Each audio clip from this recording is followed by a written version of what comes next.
বড় একটা সুখবর আছে দোস্ত, অনেক বড় অনেক বড় অনেক বড়। কি সুখবর দোস্ত বল? এমনি এমনি তো বলবো না সোনা, বিনিময়ে কি দিবি বল। ও মা, কে আপনি? তোমার চেহারা এমন হয়ে আছে কেন? দেখে তো মনে হচ্ছে তুমি চাওই না আমি তোমাদের বাসায় যাই, আঙ্কেল আন্টির সাথে দেখা করি।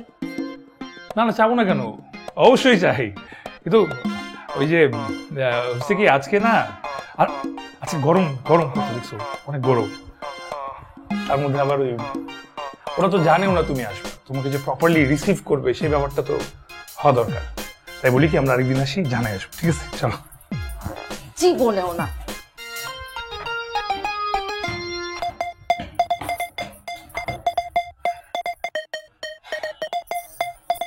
তুমি কি চাও দরজার সামনে থেকে এসে ফিরে যাবো?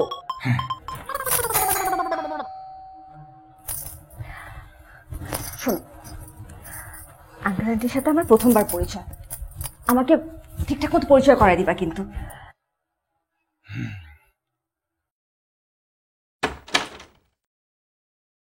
মিজু, অনেক বড় একটা সুখবর আছে দোস্ত, অনেক বড় অনেক বড় অনেক বড়। কি সুখবর দোস্ত বল? এমনি এমনি তো বলবো না সোনা, বিনিময়ে কি দিবি বল। ও মা, কে আপনি? এখানে দাঁড়িয়ে আছেন কেন? আমারও তো একই প্রশ্ন, আপনি কে? এখানে কেন?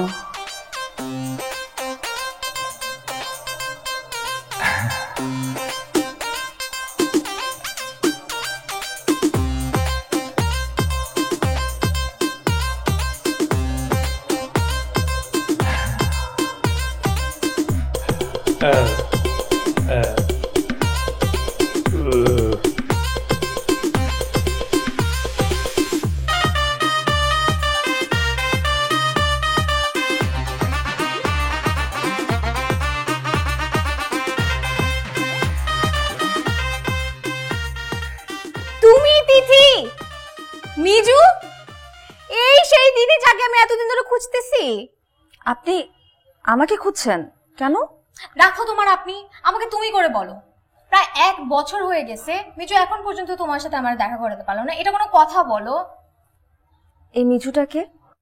মিজু মানে আমাদের মির্জা, আমি তোকে মিজু মিজু বলেই ডাকি। আর আপনি কে? আরে ওই তোমার বেস্ট ফ্রেন্ড কাজু, ওর কথাই তোমাকে বললাম। হ্যাঁ, কিন্তু তুমি তো তার নাম কাজল বলেছিলে। ওটা তোর আসল নাম, মানে আমি ওকে কাজু বলে ডাকি, আসল নাম তো কাজল।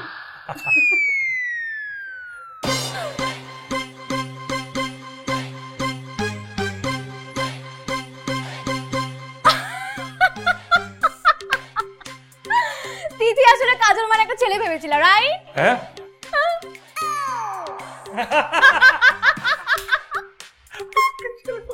মিজু তুই বলবি না তিথিকে যে তোর বেস্ট ফ্রেন্ড একটা মেয়ে, কোনো ছেলে না? তুই তুই একটা মেয়ে কোন দিক দিয়ে? আঙ্কেল আন্টিকে ডাকো, আঙ্কেল আন্টিকে ডাকো, ওনাদের সাথে দেখা করতে পরিচিত হতে এসেছিলাম। কিন্তু আঙ্কেল আন্টি তো নাই। তোর কোন আত্মীয়জন মারা কি? না না না, অসুস্থ হয়ে গেছে, তাকেই দেখতে গেছে বাসায়, আর বললো আজকে নাও ফিরতে পারে। তোকে এটা কে বললো? আর তুই এই সময় বাসায় করছিস? আমি তো তোকে একটা সুখবর দিতেই বাসায় আসলাম, আর এসে দেখি তুই নাই। তার উপর আঙ্কেল আন্টি তাড়াহুড়ো করে বের হয়ে গেল আর বললো তোর জন্য রান্না করে রেখে যেতে। সত্যি তুই রান্না করবি? ওহ, তাহলে তো দারুণ। তিথি, ওর হাতের রান্না না অসাধারণ, খাইলে একদম পাগল হয়ে যাবা তুমি। আরে না দেখ, মিজু না সবসময় একটু বেশি বাড়তি কথা বলে, আর আজকে তো তুমি আসো, তুমি খেয়ে বলবো আমি কেমন রান্না করি, ওকে? আমাকে খুশি করতে বলতে হবে না, একদম সত্যি কথা। তিথি খুশি করতে কিছু বলে না, ও যা বলে সব সত্যি। আমরা এখানে মানে আমরা বসে বসে আড্ডা দিই। হ্যাঁ চলো না, আসো বসি বসি বসি। বসবো না, যেহেতু আঙ্কেল আন্টি বাসায় নেই তাই আজ আর বসবো না, অন্য কোনো দিন।